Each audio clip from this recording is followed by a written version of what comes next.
Sa pagbalik ko sa Basilan makalipas ang ilang taon, nasilayan ko ang malaking transformasyong ito. Malayong malayo na sa sitwasyong nasaksihan ko noon bilang TV journalist. Bukod sa wala nang napapaulat na kidnapping at bombing attacks na pakana ng Abu Sayyaf sa probinsya, malaking bilang na rin ang nalagas mula sa paksyon nito sa Basilan. After nung nakuha namin ng mga strategic areas ng mga kampo ng Abu Sayyaf, nag-start sila na mag-surrender.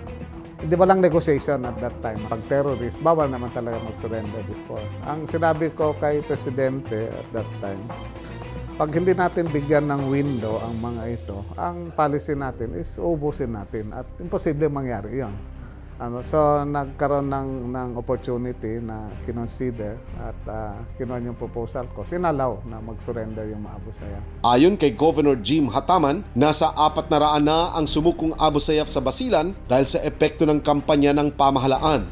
Ang ilan sa mga ito matagumpay na nakabalik sa normal na pamumuhay at ngayoy katuwang na ng gobyerno sa pagtataguyod ng mapayapa at maunlad na pamayanan. Sa aking pagbisita, nakapanayam ko ang ilang mga dating miyembro ng Abu Sayyaf. Isa na rito si Nur Hassan Jamiri, tubong tipo-tipo Basilan. Bakit ka pumayag na magpa-interview sa amin ngayon? Para malaman din ng nakakarami kung ano yung mga pinagdaanan namin. Makita ng iba kung ano kami noon at ano na kami ngayon. Sa edad na 11 taong gulang, napadpad si Nur Hassan sa Cotabato. Bitbit ang pangarap nitong makapag-aral. Napunta po ako ng Cotabato sa Kamabubakar. Dahil ang pakay ko po doon, sir, na mag-aral kasi libre raw yung pag-aaral doon. Nakatapos ako ng 1 taon, so sa pangalawang taon, pinasok ko ako sa training ng MILF, ng Basic Commando. Matapos ang pagsasanay sa kanya bilang MILF combatant, bumalik ito sa Basilan kung saan naging aktibong miyembro ito ng militanteng grupo.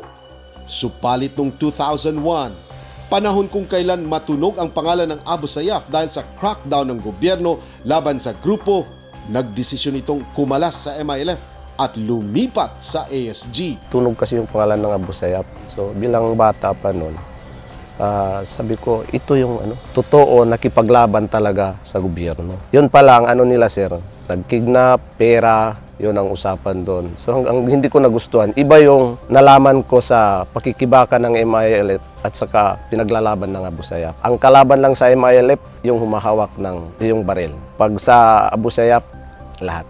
Kasi sa Abu Sayyaf, pati civilian, ituturin nilang kaaway.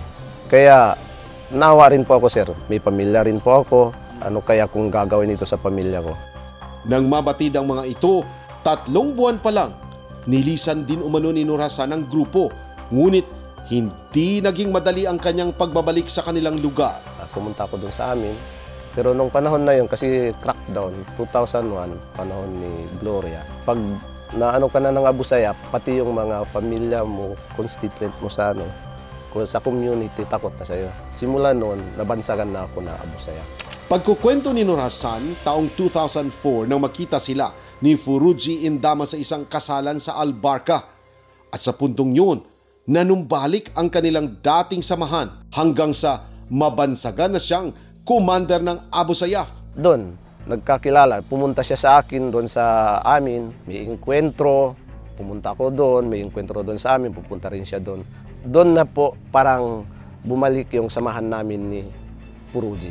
Bagamat ayon kay Nur Hassan na hindi na ito aktibo sa Abu Sayyaf, ginagamit pa rin siyang kasangkapan ni Indama sa ilang mga aktibidad ng grupo gaya ng suicide bombings. Magandang gabi, Pilipinas!